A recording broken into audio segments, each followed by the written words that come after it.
Hello, everyone, and welcome. It's been a long time, hasn't it? Yes, it is. We've had a lot going on, and just haven't been able to do a podcast. Yep. Well, once again, thanks for joining us. Once again, this is Edo and HuMei's Round the Table. I am the aforementioned Edo, and I'm HuMei. Yes, and glad that you can join us again for those individuals who tune into our podcast here. And like HuMei said, we've had a lot of things going on, and just a lot of different scheduling stuff, life changes, moves, partridge in a pear tree. Yep. And it's just the reason why we haven't been able to get around to just doing another podcast for all of you all. So, what's been up with you? Well, let me see. First was move, doing some stuff with my church in reference to getting ready for a mission trip we're doing. Catching up on Big Bang Theory. There was a lot of episodes I missed over the years, and I've been catching up on all of them. Okay, yeah, so that's one of the things we got for TVs and movies, and who am I here is a big Big Bang Theory fan, and well, we'll get into a little bit of that. And we're going to go over a couple of things that we've been involved in, things that you may spark your creativity or your interest, and hopefully it'll be worth the time that you're spending here listening to the podcast. And well, one thing that I do know, and it's not on our list of things to talk about here, HuMei said that we might want to do something on camera versus doing the podcast here. Right. And one thing I do is that when I re-listen to our podcast or whatnot on YouTube, just to see if there's anything wrong, is that I usually have it in the background when I'm doing something else. Right. And I guess you can do that if we were doing this on video. Right. So I guess it may be something that people listening might want to know about. I spend a lot of time on YouTube. Usually anything to make me laugh, but I'm always either that or documentaries or whatever. There's something about the visual aspect that helps to keep my attention. Granted, I admit that if you had to look at me for 20, 30 minutes, you might want to break your computer, but my eyes. It burns my eyes. And it's not just limited to you; it's me included. No. So that's if people actually want to see us or whatnot, and they think, well, that might be a good idea for those people who are listening. The 5 people that we that they tune into our show is, do you really prefer something like a podcast where you can listen to it, say, on the go, so to speak, or would you like to see something on video? Now, we do, every now and then, we do videos, playthroughs, reviews, and that's something else we haven't done in a long while we need to do. And for saving your eyes, I will say you only see our hands. At least on the videos so far, yes. So that, what do you think? Put in the comment section if this, you really like to see, like HuMei said, the visual aspect, or maybe you just like to hear what we have to say, and not just us, but others. Just in general, what do you think about podcasts? Is it something that you like to do, once again, in the background, listen to it, or do you want to watch a video of individuals? Now, if we would do videos, we would have to do something to keep people's attention, so to speak, because if we just had a camera setting up just looking at us talking, it could get boring pretty quickly. I mean, I wouldn't want to do that. True. I think there would be more in the production. We definitely have to look into that. I admit I am very new to this. All I really know is at this point when we do the podcast, we get on and we talk about whatever interests us, hoping it'll interest you, and we're hoping for feedback because what you're interested in, probably we are too. It just doesn't pop in our heads. We do go through a period where we try to figure out what to do, but I know a lot of these podcasts, we get to talk about things and it goes into other subjects, and then we come back to what we planned. We cover a lot of stuff that was never intended. Mm-hmm.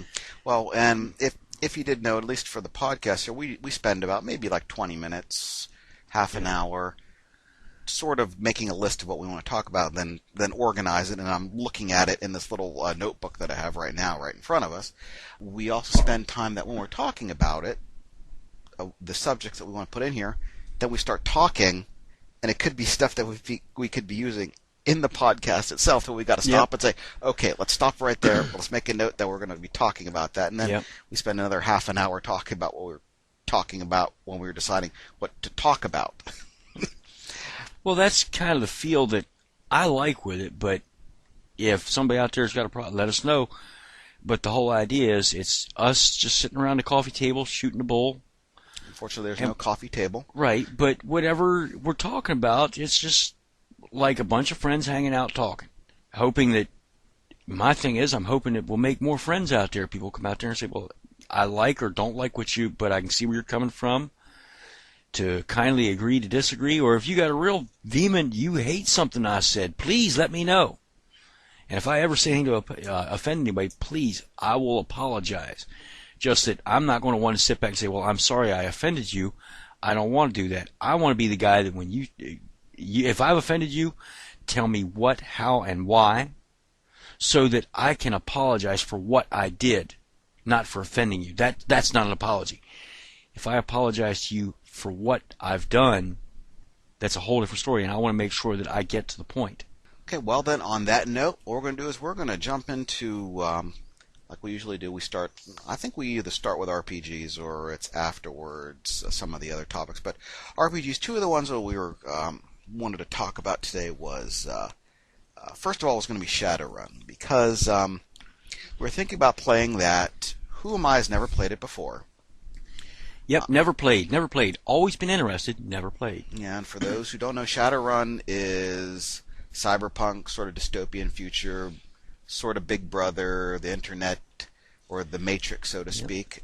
No relation to the movie, is everywhere, and you have mega corporations, and of course everyone deals in information, and of course you've got different Tolkien races. You've got the elves and the dwarves and all of that, and then you've got the magic that popped up, and then you've got cyberware implants and all of that. Well, that, and from what I understand, like I say, I've never played, but excuse me, I believe that like the Matrix, after the movie The Matrix came out, that really kind of came into the Shadowrun even, or came more to the front, as I understood it before. Before that, it really didn't get into the inside the computer to the detail that now that the Matrix came out, because that gave people where to think or how to run their thoughts on that. I could sort of go with that, but of course, Shadowrun came out before the Matrix movies came out, like can't remember when I started playing Shadowrun. I started that in high school with like first edition, so good 10 plus years before the Matrix came out, I believe.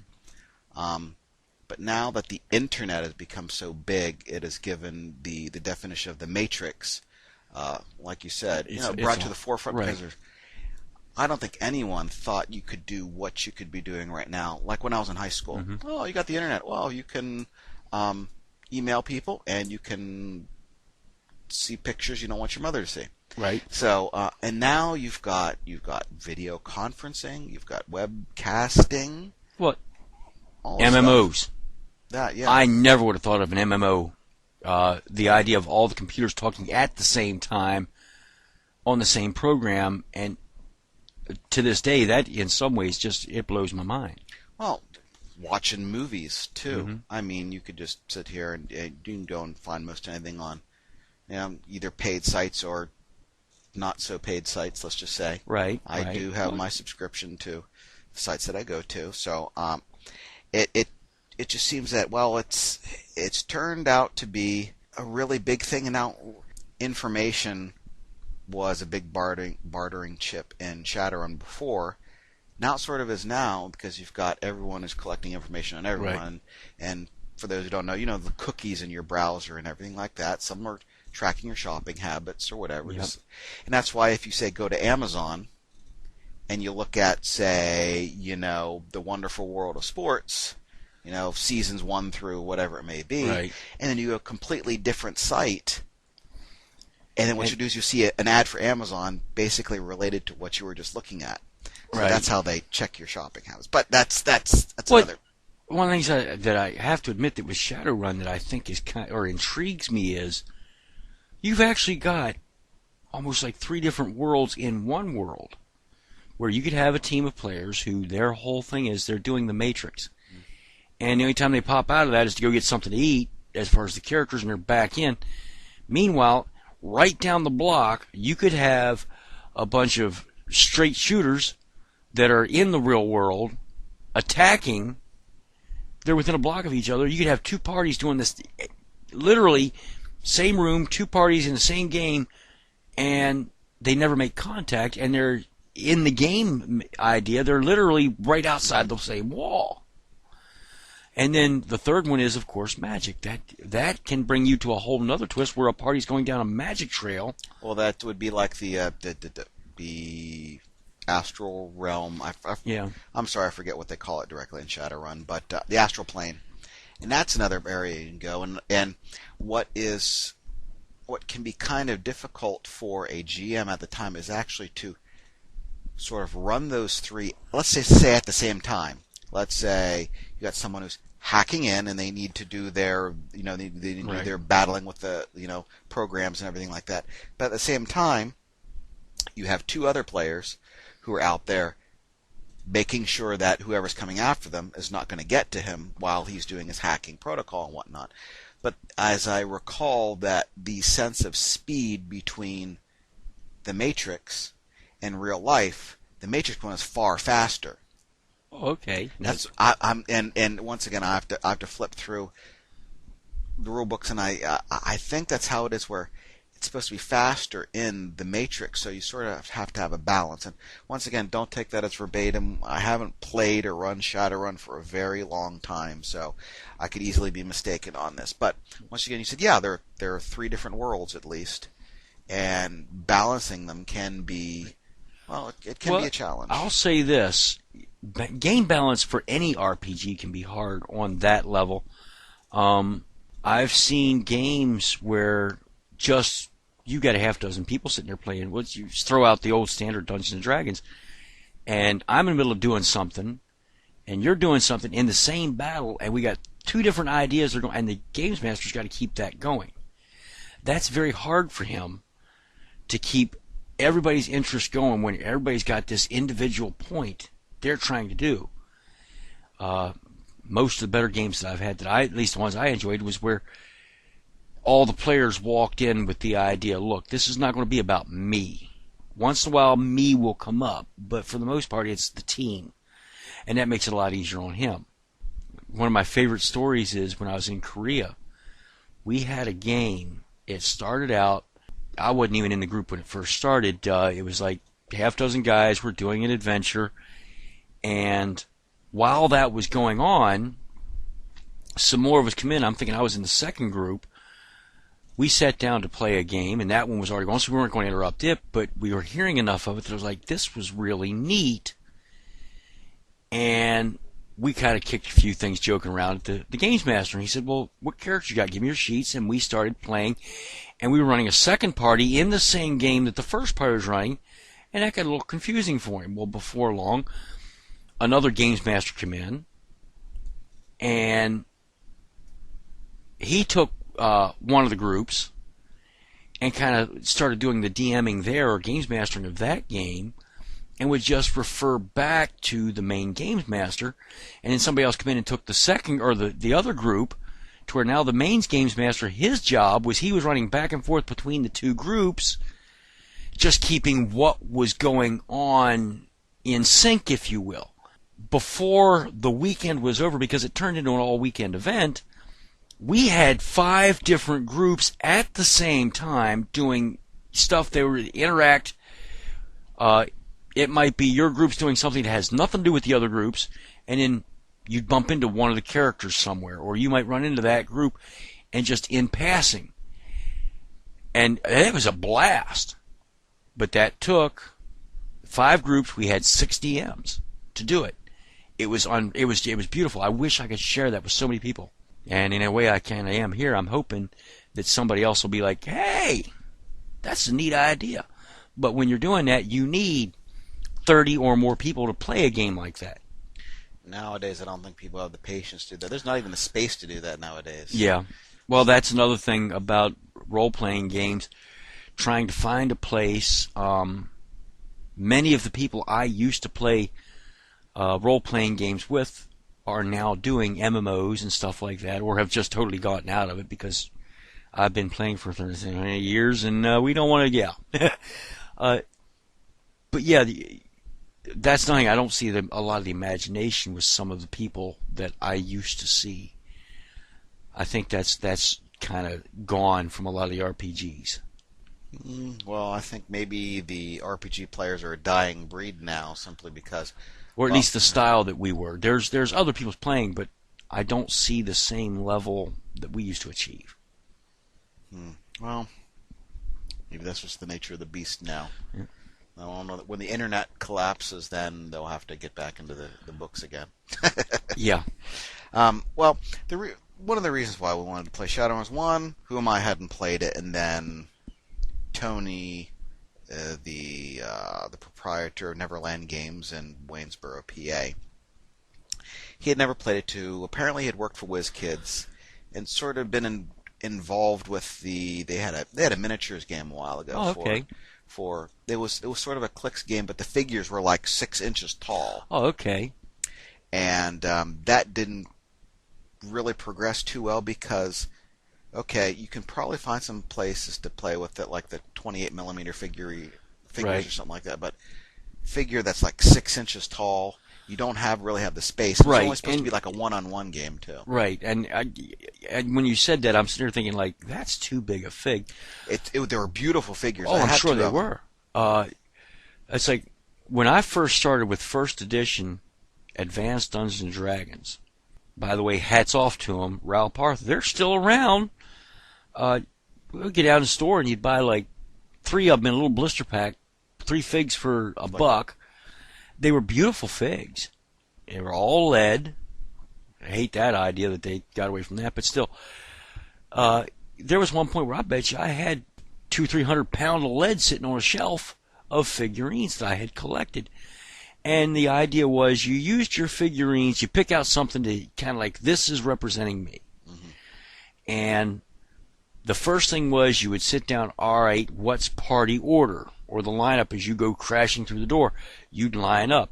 And whenever you would, it was kind of understood, I don't even remember what the distance was, that you could travel in a turn. And we would literally go in and as we were going, we would crash into a door. First person would move where their character had went to. And it was like just inside the door. Next guy, and you're trying to squeeze into where you can get a shot, just like if you were really in that position, how are you going to be able to get a shot on the creature you're trying to attack? The figurine gave you the ability to see that. I've had games where without the figurines, I did not know. You'd say, well, I'm going to go attack so-and-so, and DM says, well, you're too far away. Well, I didn't picture that in my head. With this, it definitely cleared that up. Mm-hmm. It gave you that relevance of where you were in the room to where that creature you're fighting is in the room, to where the other players are.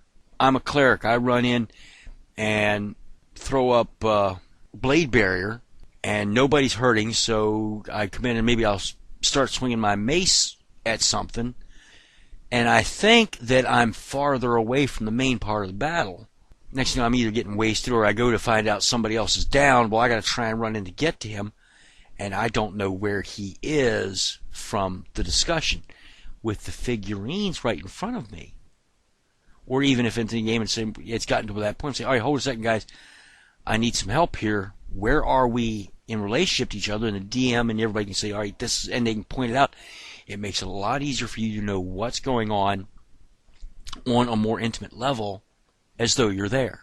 That's one of the things I miss about the old games. Just you, if you've got the right players and the right DM, you know it. You just know what's going on. I don't disagree. It's a lot easier to. It's a visual aid, right? If anything, just say, okay, right. Yeah, I'm here. Yeah, your bow can only reach, let's say, 100 feet. I know that's not right. realistic, but let's just use that as an example. 100 feet, and the guy is 105 feet out. No, you can't hit him, but at least with the visual aid, you can actually see how far. Okay, it looks like it's going to go through all the brush here. More than likely, you're not going to be able to hit him. Yeah, with Shadowrun, interesting world, my aspect. We're trying to get into it once again. Use the word trying there, and we're sort of doing, okay, we got 4th edition, or we're going to use 4th edition, but that's no longer being printed.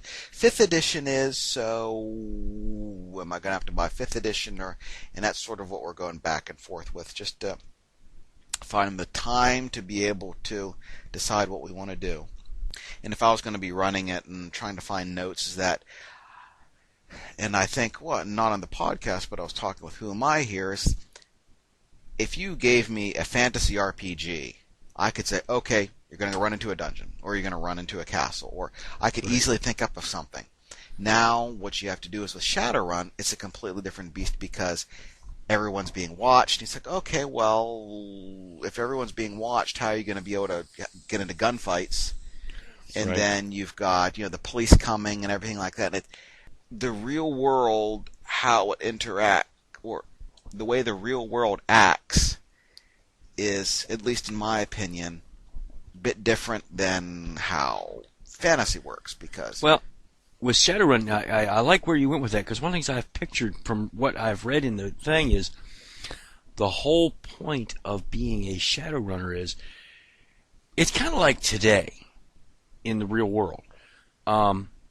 If you see a guy walking down the street with a t-shirt and a pair of blue jeans on, and let's say it's a Van Halen t-shirt, I know that's just dated me, but still, that's not going to stick out.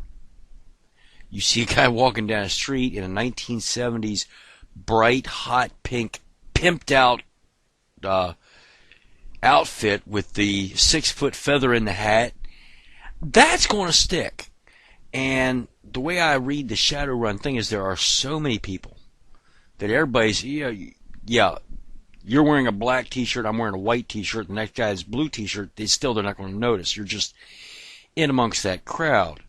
And you would have to do something that, although, yeah, they're watching the street, they're not watching you individually because you're just one of a million faces. It doesn't mean anything. You have to give them a reason to go after you. There's something to point you out. And if you're really good at just blending in with the crowd, that's part of how you sneak out of it. But again, if you're just good at, like I say, hiding with that crowd, it'd be very easy for a gunfight to start up.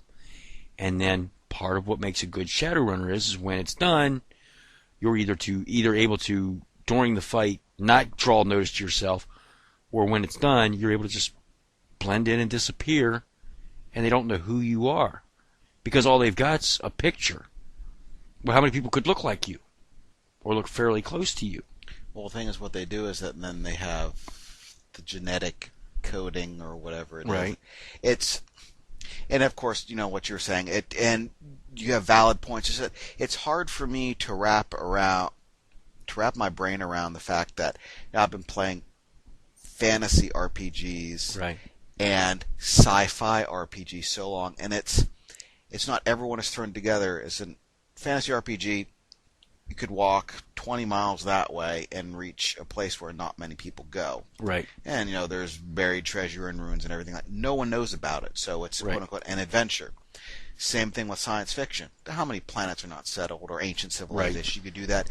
And for me, in the middle here, it's sort of, it's difficult for me, once again, to get my head around it, since it's taking place in reality itself, and there's not a lot of quote-unquote dungeons. Granted, you can do all of these. You can do a lot of charisma-based stuff, bargaining, haggling, going, trying to find new contacts, going into criminal underworlds, all that type of stuff. And the reason being is I haven't run it or played it much in so many years. It's like, okay, where do I go with it? Because, once again, if it was fantasy, boom, I could just say we could do that.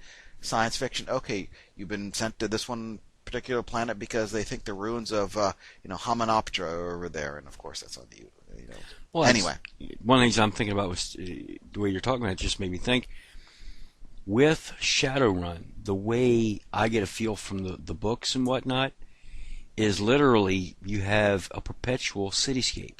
Nowhere in Shadowrun, unless it was like somebody very wealthy, where you might find just finding a park that any kind of rural setting just is not going to happen unless if somebody's got a lot of money, and now that's so secured you can't get in. I think there are wooded areas out farther out. Okay, because they say I think once again it's been a long while, and they've updated the maps and the timelines and all of that. So I am not 100%. Well, I haven't sure seen any of the maps. All I know is just what it just gives me this feel that everything, and what I picture for a cityscape is literally Blade Runner. That's what I picture for the cityscapes. When you look at, I've dated myself. For those of you who haven't seen Blade Runner, check it out.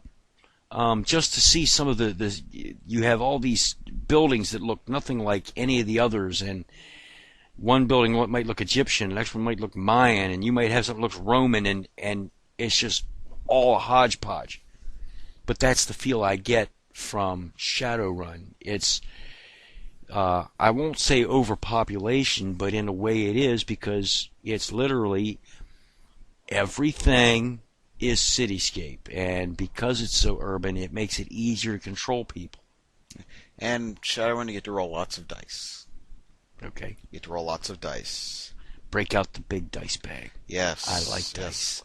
It's kind of like running an old Star Wars D6 system where you get to roll lots of D6s and count them all up and everything like that. So maybe when I figure out what to do, we'll give a Shadowrun update. But that's one of the things we're thinking of playing. We did play something called Savage Worlds a while ago, and I don't recall if HuMei remembers much about the system and anything like that. I remember enough to say this. I like Shadow Worlds in that... Savage Worlds. Or Savage Worlds. I like it in that it was literally a very free thought.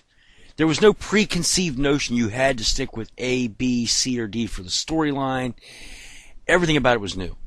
Well, for those who don't know, Savage Worlds is can't remember the company right offhand. Something Entertainment. You can type it into Google and you can find it right off the bat. Savage Worlds is a multi-genre RPG system focusing on their catchphrase is fast, furious, fun. Right. There are a few attributes you pick, and pick your attributes, and then you get these called edges, which are like special abilities, and you get your skills, and that's pretty much it. The whole I system, agree. It really minimized the character stats and that kind of thing. The point was get into playing and enjoy it now. Mm-hmm. What was interesting about this system is not very many systems do it, is that all of the attributes, skills are all based on dice instead of numbers. Right. D&D, for example, 1800 strength is going to be the highest, like pretty much a human can go. But it's all focused on numbers. Savage Worlds, it's based on a die type. You D4, 6, 8, 10, 12, and then it goes from 12 plus 1, 12 plus 2, etc. And when you do these tests for whatever you're doing, whatever attribute or skill you're using, you use that particular die along with something called a wild die, which is a D6, and you roll them both. For the die and the wild die, you get to keep whatever one that you want, whatever's higher, which is pretty good because you always get some sort of a second chance, if you will. Right. And of course, you have to beat the target numbers and everything like that. It's multi-genre. There are a lot of individuals who have made their own settings and books. They've got the basic rule book, and you can pick it up for like $10. Right. It's they call it the Explorer's Edition now. I believe it's a revised one. It'll have some lady in an almost U.S. spacesuit or whatever, Right. and then another guy looks like a barbarian, I guess. You can pick up a big hardcover one, which is a deluxe one, and I think it's like $30. But you can pick up the Explorer. It's relatively small book. It's not one of those big 8.5 by 11s. The hardback one is, but you pick up that for $10, and it gives you all the basic rules of what you want to do. If you want to do fantasy, you could pretty much do that. You could do modern. You could do science fiction. The one thing with science fiction, though, which was hard to do, is that they didn't give. They give rules for like vehicles as in cars, vehicles as in planes, I believe it is, but they don't give you any like starship type of stuff. Right. Which is, and well, you can pick up the sci-fi expansion for that. And of course, they have expansions. Fantasy, if you want to do more fantasy, they give you some more options for that. If you want to do superpowers, or if you want to run a superhero, you can do that. And it's, and and they do encourage individuals to sort of make their own stuff too. Right, and that's what I was saying. I got the feel on that was it gave you that really open, and as both a player and as a games master, one of the things I've always enjoyed is giving the player the chance to go as far as they can with the story. As a games master now, I realize I would sit down for hours, sometimes for days, coming up with a really elaborate storyline, and it got to be where it became work, real work. And if you've got the wrong party group, you have to go that to keep the game going. The right party, I can go in with, all right, if I got the right people, I can go in with just a couple of ideas on a basic storyline that wouldn't fill a paragraph. And we can spend the day doing a wonderful game because the characters would actually bring the rest of the story, the interpersonal relationships. In a good role-playing game, I think that's a major thing that a lot of role players I don't see do anymore. It's, well, I can out-kick your butt, and if you stomp my butt here, well, then I got to get better than that. And that's all it is outdoing each other.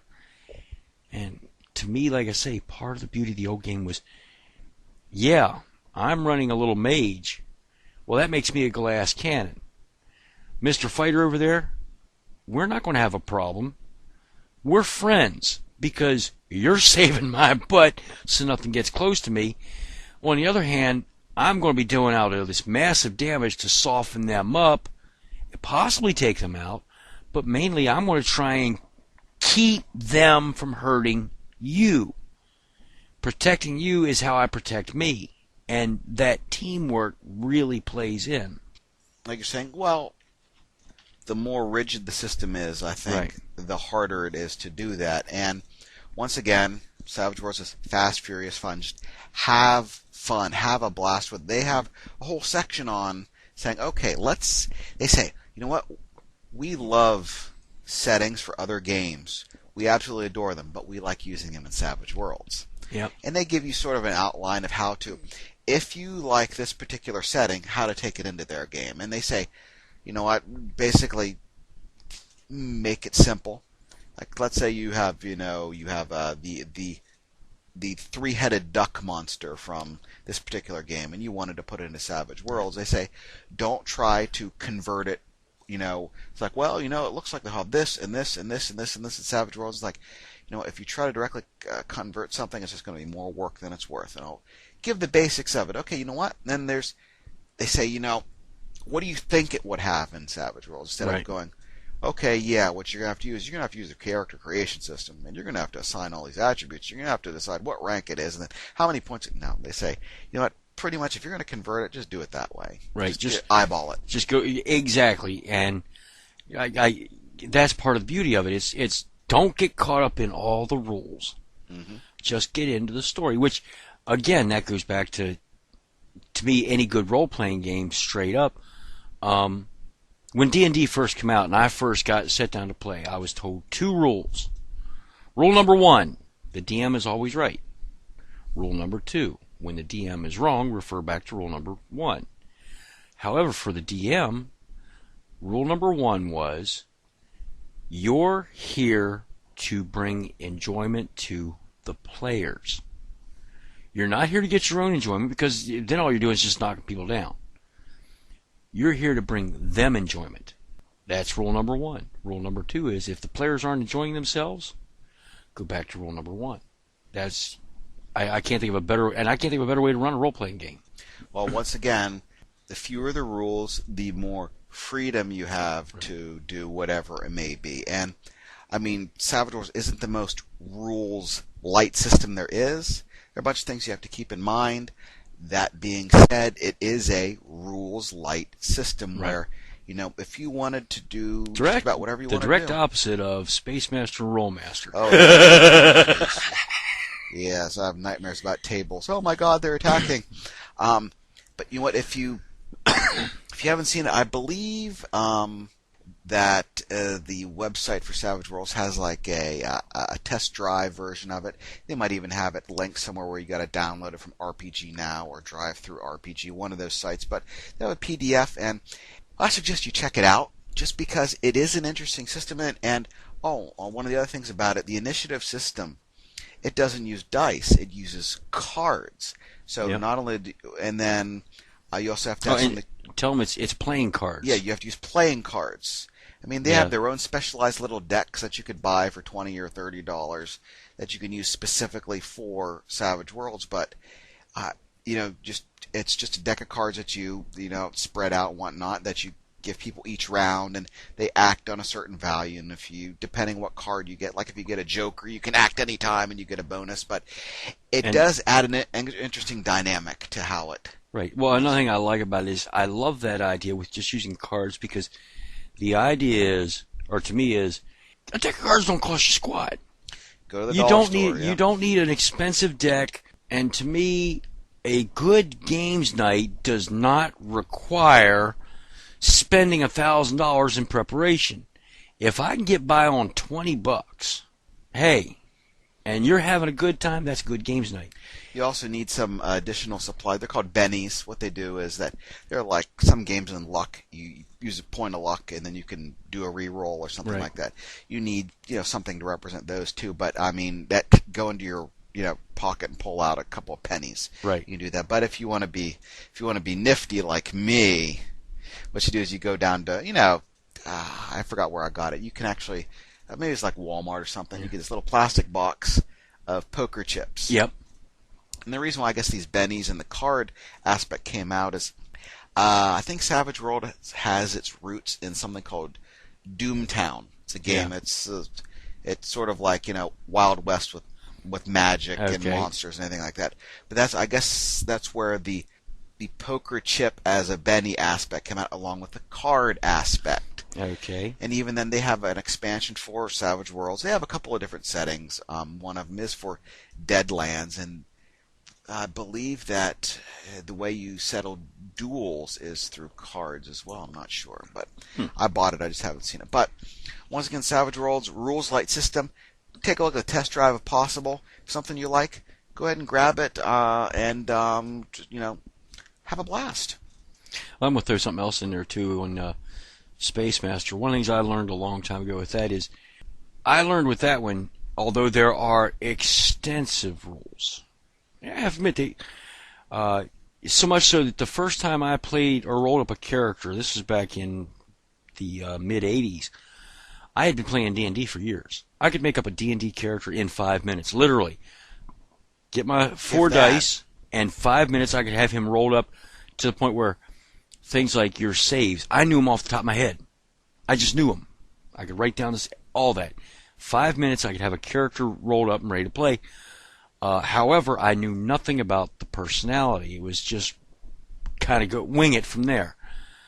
Space Master, I go to sit down and roll up my first character, and I've got a guy right there. It's a one-on-one. He's going through with me, doing everything. It took us 8 hours for me to roll up this character from beginning to end. When I got done, I knew this character intimately and knew everything about his personality. All the decisions were made. He was ready to play on that level, but it took so much to get him going. Once you got to that point, though, you already knew the game system, to where if you didn't know a specific rule, you could flub it pretty good and nobody would care. It would fit right in. Well, back to you. Going on TVs and movies here. Once again, HuMei's a big Bang Theory fan. I've maybe watched an hour in spots of the Big Bang Theory, but apparently there's a lot of gaming. Well, of course, there's a lot of geekiness in the series. Right. Well, that's part of what gets me there, because I'm watching. Well, you pointed out to me at one point, and I've watched through I've got all the first 6 series or seasons now, and I watch for what games are they playing, and can I pick out the game? I've been able to pick out every game except for the something of Ka'a, Wizards of Ka or something like that. It's a card game. I've never heard of it. I think it's something they made up just for the show.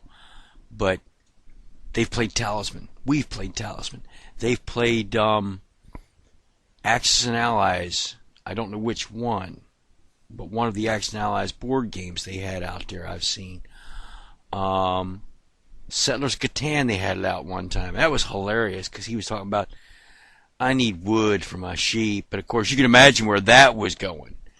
But it was hilarious that I can relate to a lot of the games they're playing because just about everything except for, like I say, that Ka'a thing, I know the games.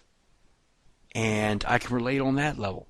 And although I'm not the real superhero fan that some of our friends are, when they get to sit in there, there's one to see where the girls had picked up some comic books and they're arguing about whether or not the Hulk could pick up Thor's hammer. And I know in different canons it's happened, in others it can't happen. That's the kind of thing. I've seen guys we hang out with argue over stuff like this and get almost to the point of fighting. That's what they are. So in a way, I can relate to that show. I love Sheldon. I'd kill Sheldon if I had to actually meet the man. But I love him. And there's certain things that he does that I can relate to, and others I just can't.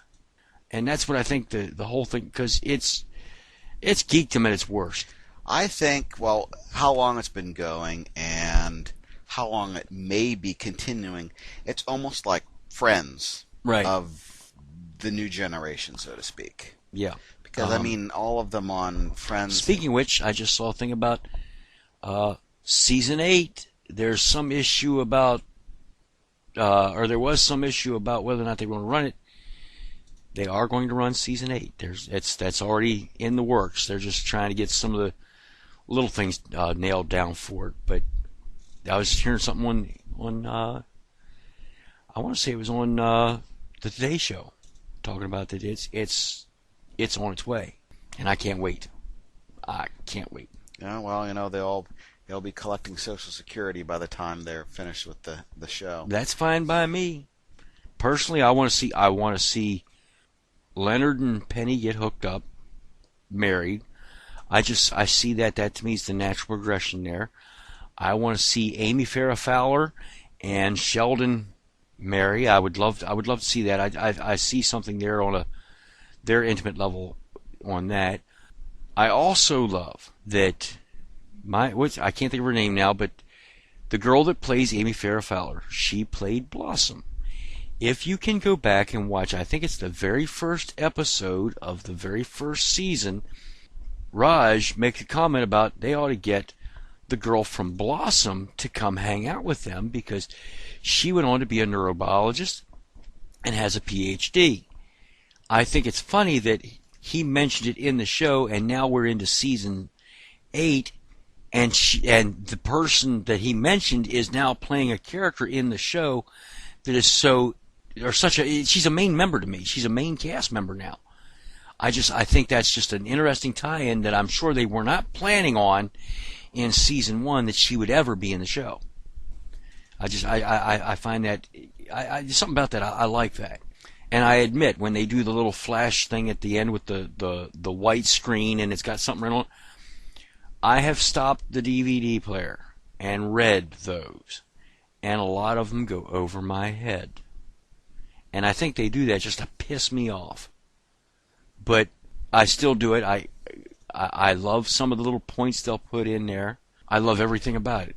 I'm sitting there watching, I bought all episodes up to episodes, or all the series, or all the seasons up to 6, and I'm sitting there watching all the background stuff too, when they're at the different conventions and they're talking, or they talk about the character, they'll have the actors and actresses talking about the characters and the interrelation. I'm sitting there ready to eat popcorn and just enjoy the whole thing. I'm buried in there. Well, that's for extras and everything like that. That's almost one of the, sometimes almost as good as watching the series, at least, because you get to learn a lot of the background. Like most people didn't know, for the series Alf, apparently I think we were talking a while ago, is that the actor who played the father absolutely detested working on that show. he hated it because, well, and from what I recall reading was that it's because the puppet Alf was the main character, right? And had more something like that. Yeah. Well, I'll go. That's nothing I relate to because a lot of times you'll see in the at least each season somewhere they'll talk about watching a movie and seeing the extras, or they'll talk about, oh, we're going to watch Star Trek Next Generation season 4 with the commentary.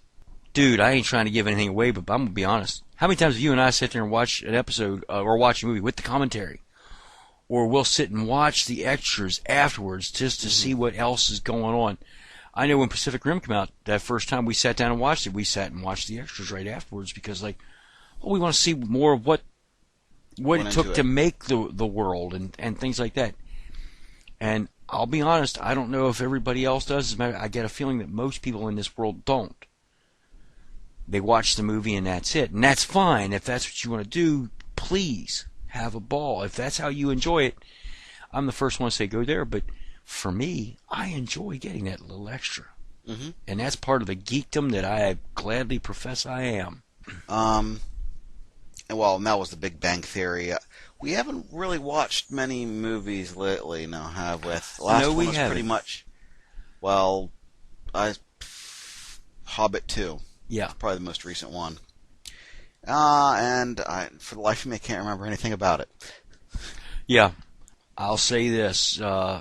As I understand, Peter Jackson isn't directing those, and I can kind of get that feel because it seems to me like when I do watch it, I keep seeing these references. They'll have something that'll kind of reference The Lord of the Rings.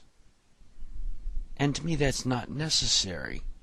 Because if you read The Hobbit, the only references to The Lord of the Rings will be, well, in Lord of the Rings, they talk about Gimli was Glowing's son, little things like that, but there's not stuff in The Hobbit referring to Lord of the Rings. That's the prequel. Mm-hmm. And there shouldn't.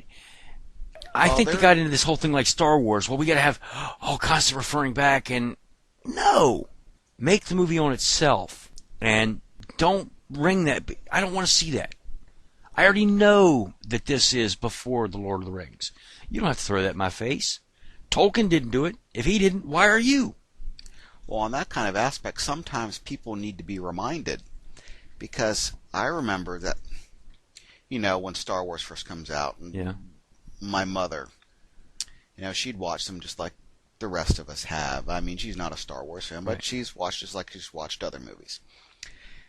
When the first prequel came out, The Phantom Menace, I had to tell her that, what's his name, the one governor, whatnot, eventually becomes the emperor, and her jaw just dropped because you knew if you just connect the pieces, right? Then, but Governor Palpatine, becomes emperor, the emperor, right? Yeah, and she was, I completely forgot about that. I'm thinking, what? Honestly, I don't think a lot of people even knew the emperor's name if they were just a passing individual who just watched the series, just watched the movies. They probably wouldn't make that connection. They say, oh.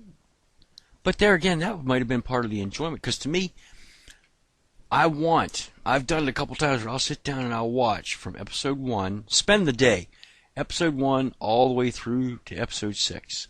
Well, the first half of the day is shot because it's just talking about how it relates back to the first 3 or to the second 3 that you're going to see anyhow. And to me, well, let's face it, how many people pull up Harry Potter and just watch one of the episodes or one of the movies? Usually people I talk to, they'll start with one. They might watch it today. Next week they might pull out the second movie. And that way they've got that storyline continuing on. And that brings joy to them to continue it that way. And then it's like, well, when episode 4 comes along, it's like, oh, I forgot that scene. Okay. But I'm still brought up to speed because I've been watching. The Star Wars, by having that constant I don't think they really needed to do that. Yes, some people would need some, but let's face it, would your mom have enjoyed the show or the movies any less if she would have not known who he was until episode 3 came out. To know, and that's up to certain people, like for example, like my mother and you and I and whatnot. We don't really care about spoilers. I don't think. If someone spoils the end of a movie, I don't particularly care, because you know what? I'm the type of person that I would like to test drive or hear about something before I invest the time and the money into it. Right. For example, if you say, well, this is an absolutely great movie. Well, tell me about it. Tell me all that's going on. And if I find out that it's one of those movies where you don't know if the whole thing actually happened, and the producer says, well, you know what? I'm not going to give my opinion on it or tell you what's going on because I want the audience to, to draw their own conclusions, something like that. And that's when I was like, no, I would never watch that movie simply just out of spite. Right. And well, I understand. It's I'm like joking there, but we sat and talked about before about you read a book, and the movie's never as good as the book. Mm-hmm. I understand that. I also want to say, all right, we talked about Ender's Game. I like the movie. Yes, there are some points in Ender's Game, the book, that are missing. Why? I can tell you why. You're not getting in a 2-hour movie. There are certain nuances that you're just not going to get in the movie. Get the book and read it. Trust me on this, if you like the movie, you're going to love the book. But still, I understand that. I don't expect every essence.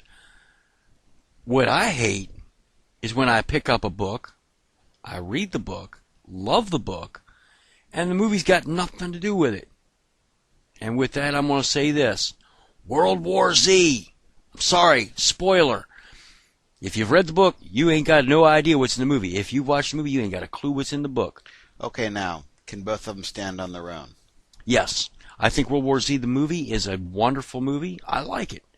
But it's got nothing to do with the book. Literally, it has nothing to do with the book. Okay. And once again, and you've heard it in a couple of previous podcasts, that I'm not a real zombie flick fan, but HuMei is, and he usually he enjoys a lot of zombie flicks that other people do. So if you haven't seen it yet, and you're wondering, should I see the movie World War Z because I like the book? Well, you've heard it here that it has nothing to do with each other. But if you go into watching the World War Z movie telling yourself it has nothing to do with the book, you're going to love it. Okay. You will. Even if you walk in expecting it, within 5 minutes you'll figure out it's got nothing to do with the book. You're going to figure that out rather quickly. But then once you've done that and put the book way out of your mind, the only thing they have in common is the title. It's a great movie. Don't get me wrong, it is a great movie. But it's got nothing to do with the book. Okay, nothing we're looking at here was running across on YouTube. People have seen it before. Everything Wrong With. Oh, yeah. I love that. And it just talks mainly movies. Do they have any TV show stuff? I haven't seen TV shows. I've just seen movies. If you type in on YouTube EWW. Yeah, it'll bring up a bunch of stuff. I stumbled onto it and pulled up Edo here, and we were going through picking out some of our old favorite movies and seeing stuff. I was like, I didn't notice that. And then other stuff we had already known. Mm-hmm. But that's part of the fun is the reminiscing on things that you've already seen and then see, well. So basically what the I'll use the word series of videos is picking out everything wrong with whatever particular movie is. Like they'll say, why is this particular individual doing this? Or how did the kid know that this was here? Like, well, you know what? If they would have known that 5 minutes ago or anything like that. Or it might be, why is this guy doing this? Because he already knows. I've seen that a couple times where so-and-so already had this explained to him. So why is he doing this now? Or a guy turned around and picked up his shirt, turns back around, and he's not wearing a shirt. Next shot, coming from another angle, he's wearing a shirt again. Huh? A lot of times you can pick up those things if you've watched the movie enough. Right. Yeah, and I think I watched one with the Goonies and another one with Avengers and something else. So suggest you check it out if you just want to say, "Oh, I didn't know that particular thing," or like, well, just a bit of trivia is that if you didn't know, when they re-released E.T. a couple years ago, they did some digital altering of a particular scene. Okay. In the original release one, when they're riding on their bikes and then they got the police officers or whatnot, and then E.T. uses his mystical E.T. powers to fly. Well, in the original release, the police officers had handguns. Okay. In the updated release, they turned them into flashlights. Oh, okay. So, and I think I forget where I saw that. Maybe it was on maybe it was on some sort of like entertainment television. Because whatever they want to take the violence. Because they said, well, and I think what Steven Spielberg always said, oh, I had regrets about putting that scene in. Well, I mean, dude, you do what you need to do. Yeah. Go ahead and check it out. It's an interesting series of stuff. A lot of tongue-in-cheek. I don't know how they do their real scoring system because they sort of invert their scores and give them different ratings. So check it out when you have the opportunity. I know one I got to check out too. Raiders of the Lost Ark. The reason I say I don't know if they do, but going back to Big Bang Theory, they got an episode where Amy's sitting there and she makes comment about the whole point of the main character is no point. Why? Think about it. At the end of the movie, the Nazis are killed by when they open the Ark, which is what would have happened to them even if Indy wasn't involved, because they would have found it, and that would have happened. So he was unimportant. And I'm looking, when I was watching Big Bang Theory, I was like, hey, hold it. And then I realized that's not true. I'll argue with the cast members on this. I'll argue with the writers. It was very different, because if the Nazis would have died, that Ark would still be where they had left it, which means the rest of the Nazi government, because they always kept track of each other, would know right where it was, and they'd still have it. At the end of the movie, the U.S. government had it. It was just put away and forgotten about. Okay, the next subject here is Guild Wars 2. Well, I finally finished it, or so HuMei's says. I've finished the main whole story there with the giant dragon thingy at the end. And well, they've already got with the living world. They've opened up a new area. The storyline's going on where it's looking like it's building up to another dragon. Eventually I think we'll be fighting a new dragon. I find it interesting because there are certain areas, if you play the game, there are certain areas you'll find, like one area there's a gate that leads to the Crystal Desert, which in Guild Wars 1 was a very important area. And that led to the Alona, which is like their version of Africa. I was expecting that to be eventually opened up in another expansion, and they don't seem to be doing that. I don't know if they ever will, with the way they're doing with the living story and all. And if that's what they want to do, fine. I'm not going to argue. I just hope that eventually they open up the Alonas and the Cantha stuff as part of the living story, if they're going to go that route. I can see that. And they're adding to the map in a lot of ways. There's always something new going on. I missed a lot of the living story because I was trying to run 8 different characters up through and wasn't for a while able to get all the best internet to work with. Now I'm into it to the hilt. A lot of the people I used to play with are way ahead of me on achievement points and things like that. But yeah, I like the way the game's going. If they never open up do the expansions, fine.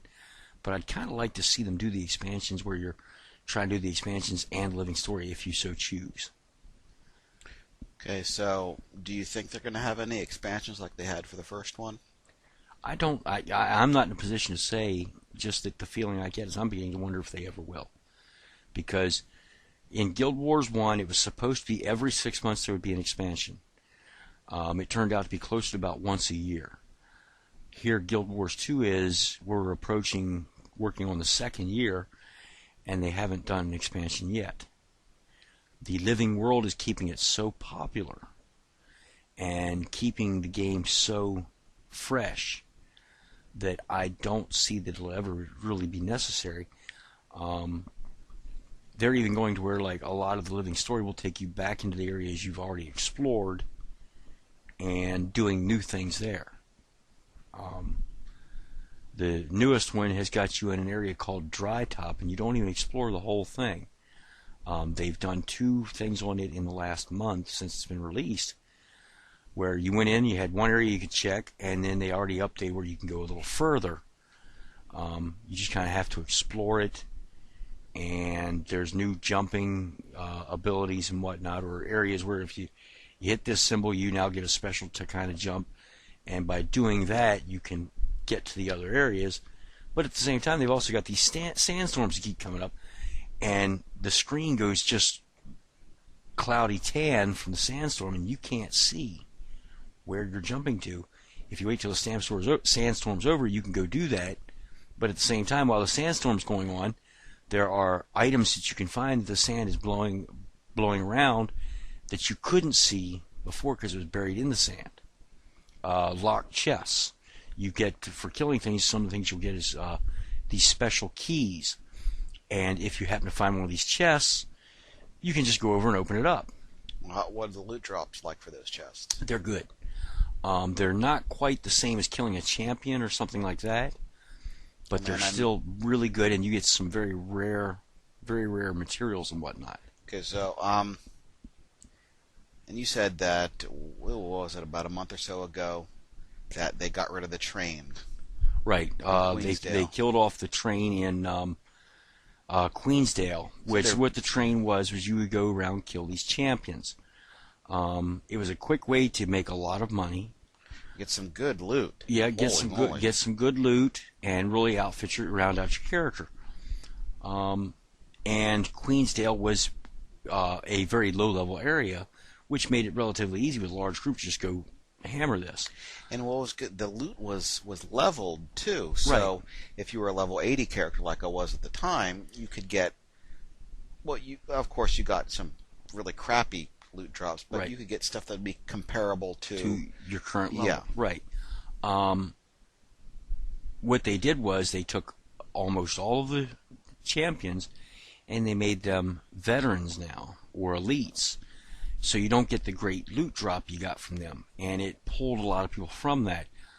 I think the reason is they had the loot drops to give you something to do while they were working on the next expansion of the living story. And I'll be honest, if you're rolling up or bringing in a new character for the first time, Queensdale, if you're running a human character, that's the area you're going to be in. Well, you see all these level 80s going run past you, and what in the world is all that? It just pulled that out and I think reduced some of that problem. Plus, they went to mega servers. If you recall, when you and I first started, we were playing on Yak's Bend. Yak's Bend that doesn't work anymore. Everybody, if you're in Queensdale, everybody from all the servers is now playing in the mega server in Queensdale. If you're in Dry Top, everybody from every server is on Dry Top now because the mega servers, I think they work the area instead of all the areas to this server, all the areas to this server. It makes it a lot easier to meet up with some of my old... I got people I used to play with in Guild Wars 1 that when Guild Wars 2 come out, we weren't able to link up, so they ended up on different servers. I haven't seen them. Now I get to see them every now and again. Think Guild Wars 3 will be out in the next 3 or 4 years? Not at this point. Not at this point. I think the game's doing very well on its own. But then again, I was shocked when they started talking about Guild Wars 2. I was excited about it, but I remember after we had done Nightfall, I sat there one day talking to my friends, and I was like, well, they've done China. Well, they've done like a European fantasy with the prophecy. That's just standard. And then you had China, which was the Cantha or factions. Then Alona and its whole thing was Africa, right? And then come Eye of the North, which was kind of like something to hold over. But I was expecting after that, I was like, something told me I'm looking for something in South America or Mesoamerica. And people told me that Didn't see it ever happening. Just before Guild Wars 2 come out, I happened to stumble onto a story on the internet somewhere about, or they had pictures, some of the artwork that was to be released with the next next thing they had before it got sidetracked with Eye of the North. And it was Mesoamerica based. You had the Inca type. Yeah, you had the Inca and the Mayan background. And I think there would have been something. I think that would have been a very interesting area to continue on. But there again, I'll be honest. Everything they've done, I've found it in one way or another. They have a great way to keep you interested and keep you going. But it also leaves me with this feeling like, well, if they ever do the expansions, I could see that going, and eventually they could go there. So would you like to see that in one of the? Oh, I would love to. I'd love to see all the expansions. I'd love to see them. If they turn around and said today, in the next 30 days, expect us to be releasing the Cantha expansion and the Alona expansion, I'd be buying it. Even if I was running around just trying to go nuts with one character, get it all done, I'd still buy it. You'd see me online all the time, because now I am officially retired. I can have the time to do that, or try to, and I would be there. I would be there all the time. Well, heck, Guild Wars 1 I was on all the time. Anything on Guild Wars 2 that you felt wasn't as good as the first one? Now, I remember we were talking with one of the guild leaders, was it? Terry. Yes. He was talking about how it seems that everyone can do everything in Guild Wars 2. Everyone has, melee or a healing and all that type of stuff. So there's no sort of core definition of when you're in a party what one person should be doing versus someone else. Right. In Guild Wars 1, you had a predefined role with your character class. In Guild Wars 2, it's a little more fuzzy. But I am still seeing where, at least when you're taking out the champions or the big world bosses, that does come into play. You'll find that if you're a ranger, you'll tend to stand off and use a bow. If you're more of a warrior, you're going to be in there up close and helping to hold them. But I guess it's like when the LFMs, looking for more for your groups and everything like that. I assume it's not as much in Guild Wars 2 as it was in Guild Wars 1. Hey, we need a healer for this particular line, or we need DPS for this particular mission. You don't get a lot of that, but you do get still. If you recall, when we did your final mission, we didn't want like 3 of all the same character class because that would actually eventually hurt you. But you didn't need 1 of every. Mm-hmm. You could work that out. I recall that there was one flying boss. It was in the last part of we had to go in the cave and had to hit these particular. I know there were a couple of bosses you need to defeat. Then you need to run back to the central area, and then you need to go somewhere else. And it was like 2 or 3 or 4 times we tried killing the guy. And we finally had to get someone who was dedicated to, I guess, DPS or something. Right. Well, one of the bosses in particular, or actually a couple of them, you had to have ranged. Mm-hmm. Now, fortunately, every character class has at least 1 ranged attack. Mm-hmm. However, the ranger, almost everything they got is ranged attack. Ranger only has 1 real area of effect attack. This is to shoot the arrows up. Right. It was the barrage. Down. Whereas if you've got an elementalist has got a lot of area of effect attacks. They say you'll find out everybody's got 1 if they choose the right weapon or what have you. They got 1. But each class has something they really specialize in. Well, you're playing the engineer. Mm-hmm. Your weapons are turret based, and you can set up a turret here and set up a turret there and set a turret somewhere else, giving you that I don't have to be right here and keep firing. That turret can become the target if worst case scenario. I noticed that the engineer does, not like I know the Mesmer does a lot of status effects. Right. The engineer also does that as well, but I guess they're more damage over time effects. Right. Like I could do a flamethrower. Or, I mean, the engine doesn't have a lot of melee attacks. I think it only has like one or two, maybe. Right. The rest of them are guns, and then you get poison shot, and you can confuse the enemy, and you put this turret down, which launches a rocket, overcharge it, causes a burn, and plasma, again, flamethrower. With that, using that as an example, if you want to get into a lot of close-up attacks, you want a warrior. He's got a lot of that, but he's not going to have a lot of ranged attacks. He's not going to have a lot of area of effect. Like I say, the area of effect is going to be more of your elementalist. I'm trying to remember some of the other classes off the top of my head with the Mesmer. You can go, depending on what weapons you choose and what your background is.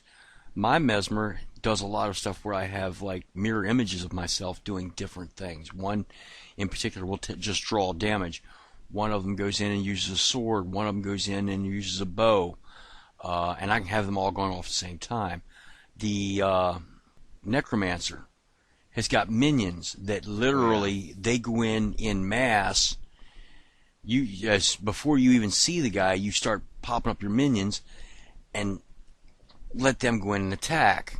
They hit hard and fast. The problem is, as they start dying off, your points of damage you're doing are going to be greatly reduced. So you're hoping you hit him hard and fast enough to take him out, and don't have any real time to it. And I guess I'm seeing the Necromancer summons there, so to speak. They aren't very. What I'll say, you said hard and fast. Right. The problem is they can't absorb a lot of damage. Right. They go down almost as fast. Very quickly. But that's part of the deal. If you've got a lot of minions out there, they go out and they hit your opponent. The opponent is taking that damage and is now concentrating on them. You stand back and just try to keep the minions going. If it's a long, drawn-out thing, you're in trouble. But even in fighting a champion where you've got a lot of people playing, that can be beneficial because you're just sending these things in and staying back out of damage range. Your warrior is in there right up close, taking that damage. He's got a lot more staying power, but he's not doing area of effect. And he's not got all of this coming in mass, so he's relying on somebody who can stand back like the Elementalist and throw in some real area of effect to keep this thing coming down and coming down hard. If it's a champion that throws off like other minion creatures, again, you want somebody that's got area of effect and can take those minions out and keep them off of him so he can keep directing his attacks on the champion. Each one plays its part. It's just not as defined, as I say, as it was in Guild Wars 1. And as things are going on, I'm starting to see some of the guilds grow power back because they're relying on that more now. When Guild Wars 2 first came out, that killed it for a lot of people because they enjoyed okay, as we top this ridge, we're going to be taking on these things like in an Elite Dungeon. We're going to be taking on these things. Now, I want my Ellie to have this. I want this guy to have that. We're going to win. Just remember, you're running your engineer. Keep hitting these particular skills. Don't worry about those particular skills. You don't have that. You don't have that where you're constantly with the other guy or the other players getting that really defined organization, and you end up you don't seem to be as close. Because, well, I'm going out and doing all these missions by myself. Every now and again I find something I need a little help. I can get somebody to help me, and boom, I'm done. With Guild Wars 1, you needed a full party. And the easiest way to get a party together was go to your guild. With Guild Wars 1, I remember for us it was Thursday was fight night. That's what we called it. Every Thursday night, as a general rule, you were on. Why? Because you knew people needed help getting through stuff and you needed help. And we'd sit down and say, all right, we got 5 guys that need to get through this particular mission or quest. We got 4 that need to get through that one and 2 to get through this other one. Well, all right, the one that needs 5, we're going to do that first. So we can, or the 5 people try to get through. And if I wasn't in that group and didn't get anything accomplished that night, don't worry about it. Because come next week, the mission I was on has now picked up a few more people that need that mission. Either they've made up new characters and starting it's a low level, or it's a high level and they finally caught up with me. that's the way it worked. It got to where I would get on I was on every day anyhow, but I knew who to expect when. I knew who worked when. You might be living in California, but I knew, all right, California's 3 hours later. I got on at 6. Well, at 9 o'clock, it's 6 o'clock there. He's now getting on, and I could schedule things around. And that's just the way we made friendships. I had very close friendships with people I have never met. We knew each other very well. We knew if I said I'm going to AFK, they knew I was getting a cup of coffee. It was that intimate because we played all the time. Guild Wars 2, you didn't get that. It's starting to come a little bit, but it's not like it used to be. Okay. Let's go on to, this Guild Wars. If you haven't gotten into it, do you think it is a good way to get into MMOs? Guild Wars 2. I think it's an excellent way to get into MMOs. It's a quality game. The big thing is, if you're playing World of Warcraft, and I'm not trying to put that down to anybody, if you enjoy it, please do. But the big thing is with World of Warcraft is you buy the game, and then you got to pay a $15 a month subscription. Guild Wars, you pay for the game. There is no monthly subscription. As long as you got internet, you're good. I'll also say this.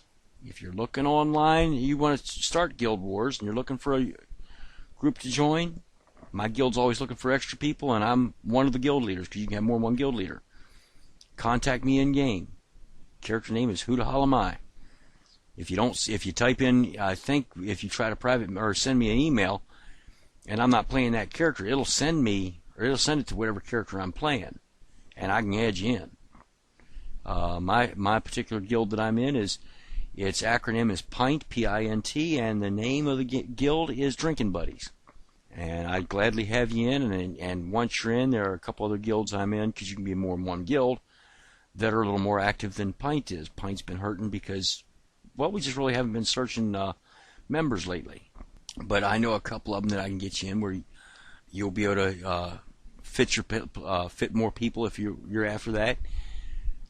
Plus, you get in, you're not even sure what your playing style is. Talk to me. I can help you find out what your playing style is if you like PvP, World versus World, that kind of thing, and I can help you to find the right guild for that. Okay, so, right now I think the game's running like $40 now or something like that, or 50. I think so. Between 40 and $50, and like HuMei said, once you buy it, pretty much that's it. Yep. It's also on a free, use the word freemium, and that's not 100% correct, but you can use cash to buy in-game items like costumes, right. And you can buy in-game money and gems. I've done that from time to time to get money because I'm trying to get something accomplished, and if I can come up with an extra $15 to get instead of going out and hunting down or farming certain things to save a little bit of the grind, I've done that. It's not frowned on. It's not in any way looked down upon. But if you want to do that, so you can get back to the actual adventuring you're enjoying, and you need to get some armor or something, spend the money. There are things where you can. They've done some new stuff in there. Say you don't like the way your character looks. You can get a makeover kit, good for one time. It costs you so much, and you can literally redo the height, colors, anything you like on that character. If you want to change the character class, you can do that. Just because you prefer, well, go have a ball. Okay. If you're not a Guild Wars 2 player, I would suggest you check it out. Yeah. We'll just talk a little bit about writing here now. I have my own book series and whatnot, and HuMei's attempting to write a book here, sci-fi-ish type of thing. Was supposed to be sort of the same type of world that when we did our Space Master campaign, sort of with a bunch of, I guess, corporations, planets, etc. Right. The thing was, actually, I wrote the game scenarios based on this idea I had for a world, and I see a storyline that I like.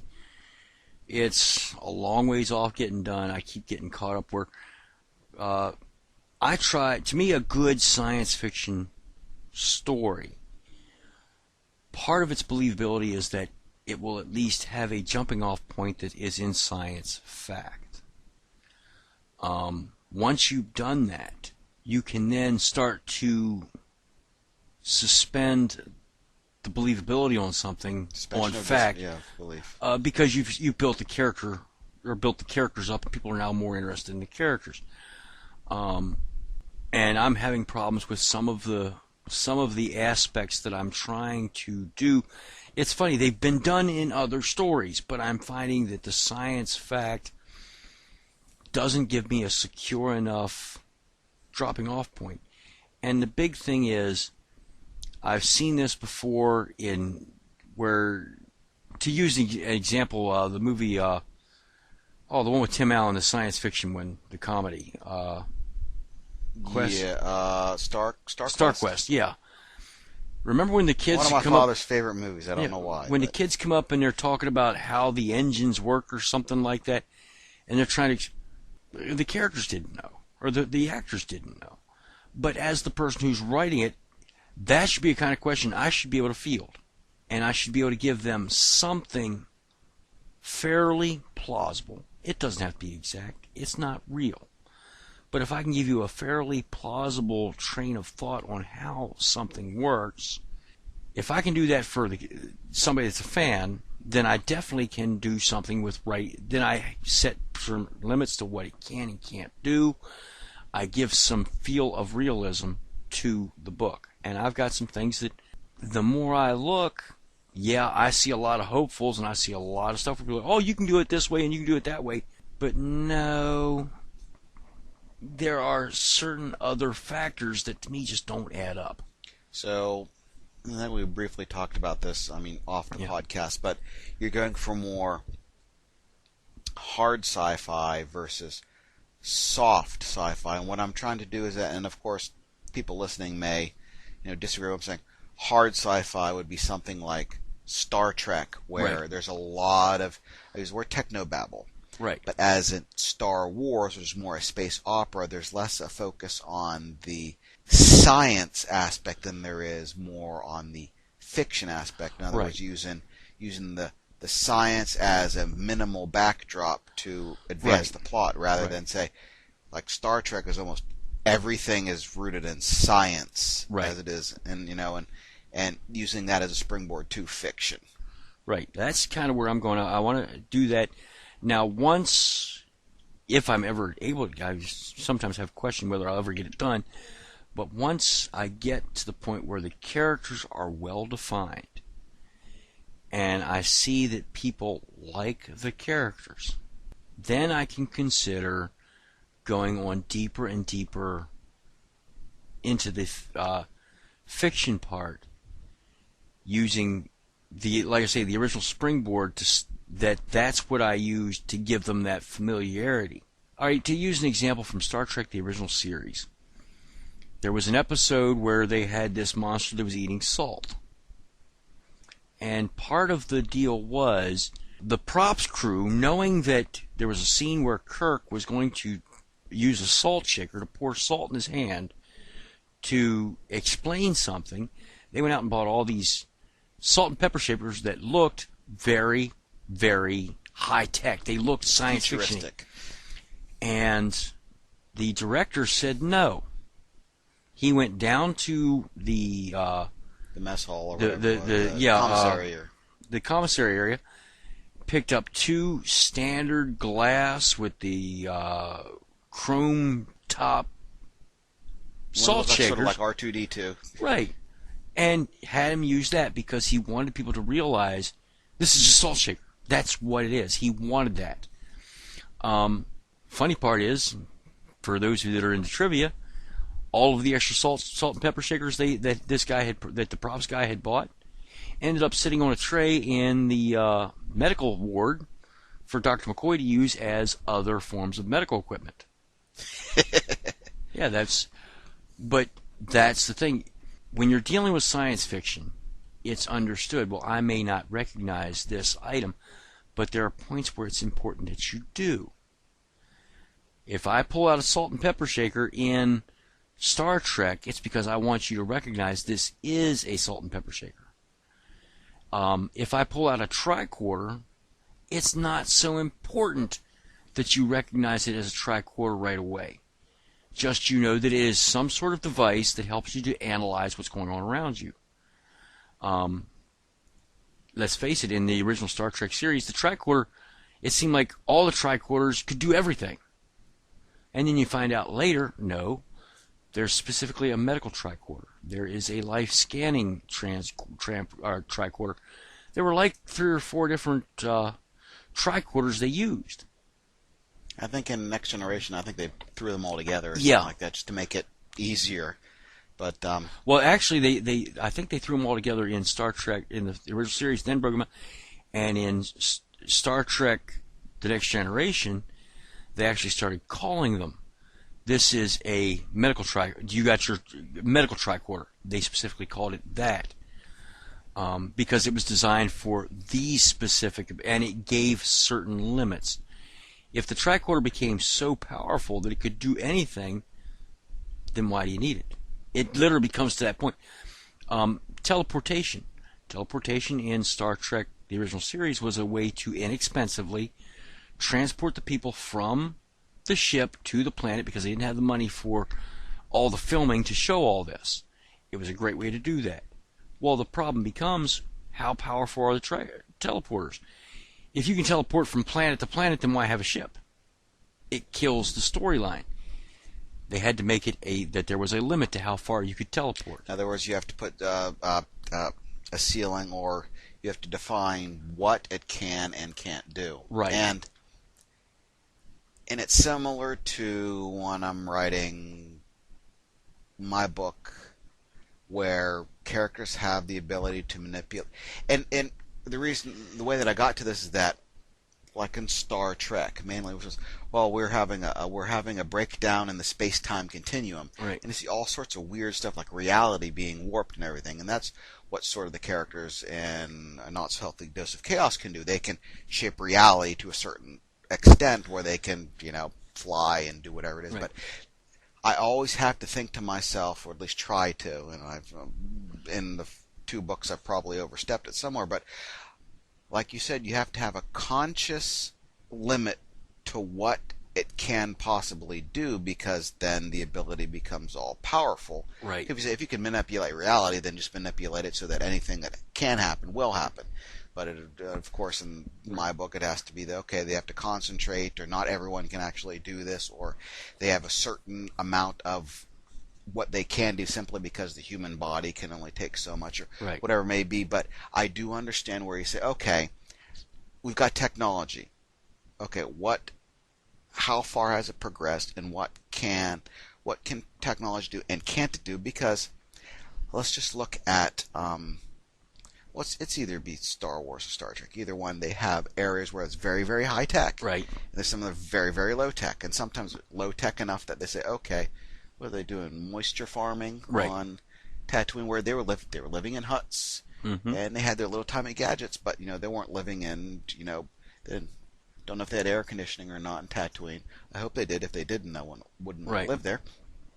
But just getting back to it, yeah, it's something that can cause, I don't know if you want to say doubt. To use Star Wars as another example, yeah. with the, if you will, the ESP abilities of the Force. Mm-hmm. Here we have Obi-Wan can literally feel when an entire planet is destroyed because of the intensity of so much being lost. Mm-hmm. But by the same token, did you ever see in Star Wars where Yoda was talking to Anakin on another planet? Obviously, at least to me, there's a distance thing that the Force may be the most powerful thing in the universe, but you cannot use it to contact somebody, because if that was the case, why even fly a ship to go meet him? There becomes a point where if the ability or the technology becomes that powerful, it destroys the story you're trying to tell. Well, and what we do is that, and it's the old joke, and for those listening on the podcast, we all say, repeat after me. P-L-O-T.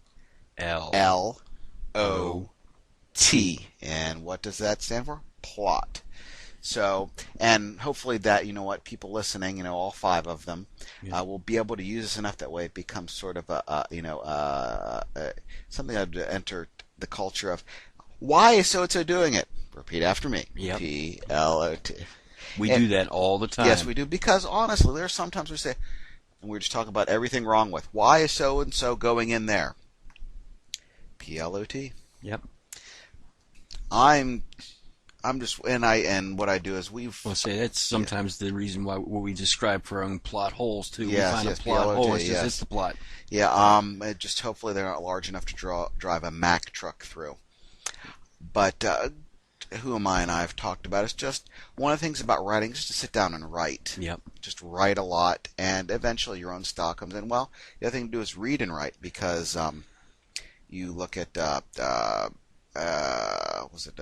J.K. Rowling, and I would honestly, I think Stephen King is a couple bricks short of a dozen, because no sane person can think up of the type of horror he does. Yep. That being said, he is a fantastic writer. Yep. And it's just, horror is not my cup of tea, but what you have to do is you read a lot of different individuals, see what their style is like. It's like a style of talking. Right. Being on a podcast, or just who you are. So Stephen King is an example. I'm going to say this. The man has a way to make you relate to his characters so well. Yep. That is his big thing. Years ago, I was working a job where I had plenty of time to sit around and read, and I was reading Misery. I got 12 pages into the book. I literally threw the book. I had never read anything of his before. I threw the book across the room. It hit the wall, dropped to the floor. When my friend came in the morning, and when I was getting off, I asked if he liked Stephen King. He said he did. I said, here, read this and report it back to me. Because I so hated the villain that by 12 pages in, I couldn't read it anymore. I literally had hate in my heart for her. Thank you very much. He'd come back, and he just every couple of days he'd tell me a little bit more what happened in the book, and was able to butter it up or soften it up a little bit, because Stephen was just that good. He made me. I hated the villain. One of the things to do is read, write, and I think we talked about this yesterday evening or something. The bad thing about writing is that it takes time. Yep. You have to actually sit down and write, whether it be in a notebook, whether it be in the computer. Personally, I find that I'm able to get more out on paper first. Yeah. And now, unfortunately, that doubles the time of getting a book out, basically, because you got to write it all down. Then you got to type it in. Years ago, I might have been able to type stuff in and have it. I used to do that. Mm-hmm. It'd be fine. I don't know if it just suffered from burnout or just the way that my mind worked, but I found that if I write it out first in a notebook, scrap paper, whatever it may be, and then type it in, I can get more of it in there. Okay. So now, one of the things I've noticed about me, I wanted to ask you about this. When I'm writing or doing some writing, I'll write something down. Say it's an idea. Mm-hmm. And it'll be whatever I've got handy. It might be this pad or that notebook or on the computer. I've got stuff all over the place. And then I'll come back later and I put some more thought into it. And I don't have what I wrote it in originally. So now I'm going to something else. And that's why I say I got this pile of stuff. But then I end up eventually working out because I don't have. And then when I compare them all, there'll be changes. But I'm finding that by doing that, I think I get a better, if you will, a better grasp on my own material, what I'm trying to do.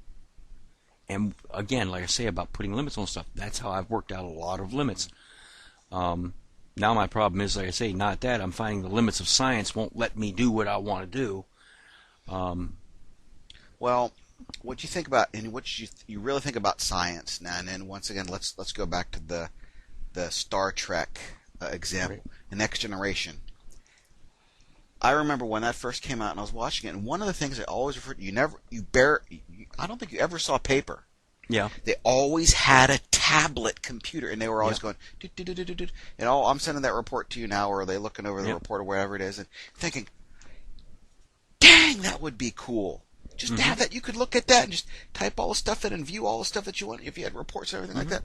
And look what happened in the last 5 years? This is when tablets have been coming out.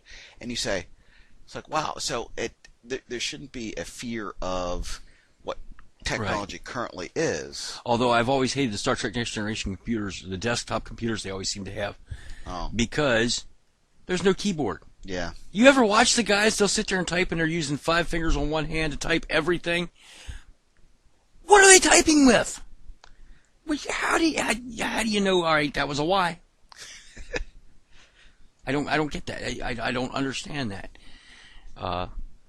If in Star Trek the original series, they had a couple scenes where, if I recall correctly, Kirk was just talking and it was typing out the words. What do they call that? Audible recognition system, and it just takes what you say and it writes it out. We got software that does that now. That to me works. If I'm going to do a report, or if I walk in on Picard writing a report and he's just walking across the room with his Earl Grey tea and he's talking and he say, scratch that, or put that on screen. I want to see what I just said, because he wants to get the wording. I could see that. That would make sense to me. But he's sitting there with 5 fingers on the one thing and he's holding his Earl Grey tea. How's he typing? Because, again, the limits of technology, they're still using English. English has 26 characters. Or, as you brought up earlier before we got on, technically 52 because you got upper and lower case. And you're only doing that with 5 fingers? How are you doing that? Well, you know what? I'm thinking maybe something like cell phones nowadays, where all the kids are just using 2 thumbs and they're typing everything in. Maybe something like that. I don't know. That might be. That might be. But now we've got to the train of thought of getting back to just writing down notes and anything like that. That's why I usually try to. For years, I've always had notebooks, and it was only when I started transcribing them in the computer I was able to get rid of them. To get my ideas down somewhere else. I've had to actually write further ahead. Right. To say, okay, this is where this is going to be going to. How do I get from this point to this point? During that journey of deciding, okay, like in the second book I had, someone's birthday comes up, and the main character goes somewhere else and runs into a character I thought was going to show up a book later. Right. However, I needed that particular character, and I need something to fill out the air, and I said this might be a good time to introduce this particular character. So that's how that one came out earlier than it was supposed to. Now, I wrote some stuff for later on, roughly the same time that the first book was finished. Right. I said, okay, this is this, and just based on what I wrote back at that time for that later portion of the story, I know things are going to change. Right. I'm going to have to go back, and when I go through the second draft, I'm going to have to go, that's no longer applicable, and I need to change it. That's still good. However, I need to explain this a little more. So yes, when you say writing down notes, and then you lose it, or you go and get something else and write down another note, you say, okay, this old one doesn't work anymore, but this new one does, but by Xing out what I can't use, I'm able to know what I can use later on, especially when you say the limits of what technology or whatever the science is at that point, what it can and can't do. Right. But not only that, it's in the aspect of the stories. What will the characters do and not do? Right. So once again, reading and writing. Reading and writing. Almost last up here, you're going to Kentucky. Why are you going to Kentucky? My church is... we're going on a missions trip. We're going to help a church in the Appalachia, Kentucky, which is a very economically depressed area. Their church they're having structural problems with their building, and we're going to go in and do everything from painting to a little bit of minor construction, helping to organize things, just general maintenance from the most mundane to the most in-depth. It's a little bit of everything. Going to be gone for like a week or so? Yep, I'm going for a week, and I'm really looking forward to it. I consider it a working vacation because, yes, I know I'm going to work my butt off, but it's a chance to get away again. And I haven't been away in, well, you know this, in years. It's a chance to just get out and experience something new. And I'm not trying to push my faith on any of our listeners, but my faith to me is very important, and my faith says that the way I show my love for the Lord is in service. My church says I have a servant's heart. I understand that. I find that's where I get my greatest joy. Helping my fellow man is how I help the Lord. If I can help them with their church, I'm there. Well said. Well, we'll hear about it when you come back, and it probably back, and then the next time it'll be 3 or 4 months after you get back is when we do this next podcast. Since I'll be in Kentucky, and maybe I'll pick up some of the lingo, and my y'alls will turn into a little bit longer or something. Yeah. Okay, just to wrap it up here once again, as we were talking about in writing, Not So Healthy Dose of Chaos. First ebook is free. I'll put a link in the description here where you can check it out. Second book runs about $1.99 depending on what site you go to. Available on Smashwords, iTunes, Barnes & Noble, and a couple other places. Hopefully we'll be able to get it on Amazon soon.